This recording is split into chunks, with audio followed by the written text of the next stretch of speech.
Na aula de hoje nós vamos estudar a função agregada count, que é uma das funções mais utilizadas quando queremos contar registros em nossas tabelas. Então a função count é uma função agregadora que retorna o número de linhas em uma tabela ou grupo. Ela é essencial quando queremos contar itens como o número total de funcionários, o número de departamentos ou mesmo o número de cargos distintos. Então a sintaxe básica do count é a seguinte: nós temos a palavra reservada count, nós podemos utilizar opcionalmente o all ou o distinct e a expressão aqui que queremos contar. Se nós não especificarmos nada aqui, ou all ou distinct, o padrão do count é utilizar o all, ou seja, ele vai então considerar todos os valores, incluindo os duplicados. Se quisermos contar apenas valores únicos, nós temos que utilizar o distinct. Então vamos começar com um exemplo simples, contando o número total de linhas na tabela de employees. Então na nossa tabela aqui de empregados, nós podemos contar a quantidade de registros fazendo um select count asterisco from employees. Então eu rodo esta consulta, foi nos retornado então que existem 40 registros nessa tabela de empregados. Então aqui esta função count asterisco, ela está contando todas as linhas, incluindo as que tiverem valores nulo. Agora, se quisermos contar apenas os funcionários de um determinado departamento, nós podemos utilizar uma cláusula where. Então eu posso colocar aqui um where department ID igual a 5, por exemplo. Então se eu rodo aqui, estamos aplicando um filtro e nesse departamento 5 nós encontramos 7 empregados.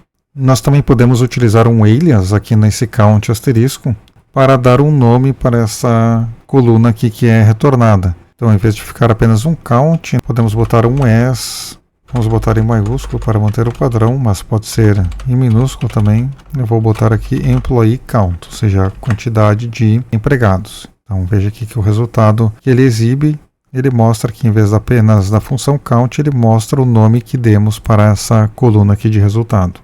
Agora nós vamos utilizar o count com o group by para contar quantos funcionários existem em cada departamento. Então nós podemos fazer esta seguinte consulta.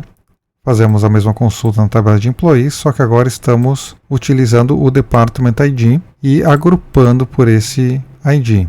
Então desta forma aqui, com este select, nós conseguimos determinar que o department ID 11 tem 2 funcionários, o 9 tem 3, o department ID 3 tem 6 funcionários e assim por diante.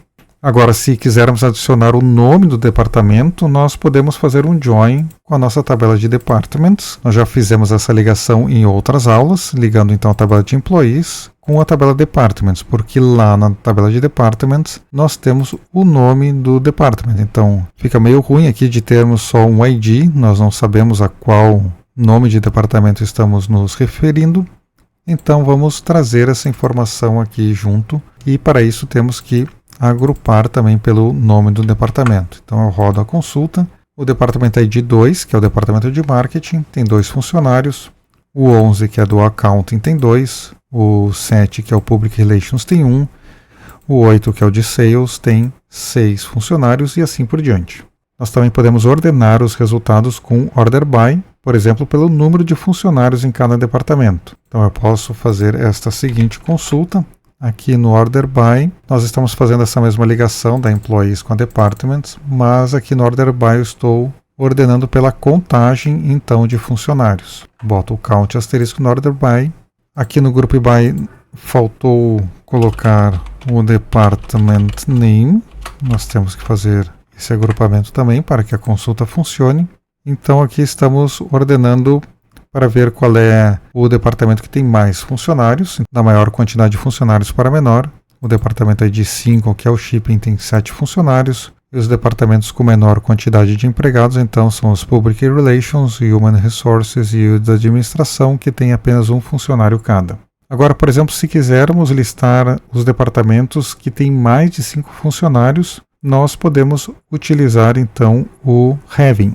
Após o group by, nós colocamos aqui um having e especificamos o count asterisco em maior do que 5. Então esta consulta deve listar apenas esses 4 primeiros departamentos, que são os que têm mais de 5 funcionários. Então eu rodo a consulta e veio exatamente o departamento de Shipping, Sales, Purchasing e Finance, que tem mais de 5 empregados cada um deles. Nós também podemos contar apenas valores únicos utilizando o Distinct. Por exemplo, vamos contar a quantidade de cargos únicos que existem na tabela de Employees. Então, cada empregado ele está associado a um Job ID, que faz a ligação então com essa tabela de Jobs, onde nós temos aqui o nome das funções da nossa empresa. Então, aqui existem essas diversas funções, os cargos, temos o presidente, um programador e assim por diante. Então, aqui nós estamos contando a quantidade de Job IDs diferentes. Rodando aqui a consulta, nós temos no total 19 cargos diferentes. Então, são 19 cargos únicos. Nós também podemos fazer a mesma consulta para determinar a quantidade de gerentes. Nós temos a coluna Manager ID aqui na tabela de Employees, que faz uma self-join, ele faz uma ligação, nós já estudamos isso em uma aula anterior, com essa Employee ID. Então esta consulta aqui, ela vai contar a quantidade de gerentes que nós temos na nossa empresa. No momento que eu rodo aqui, vemos que temos 10 managers, ou seja, 10 gerentes. Então, sempre que quisermos contar a quantidade de registros, utilizamos a função agregada count. Até a próxima aula.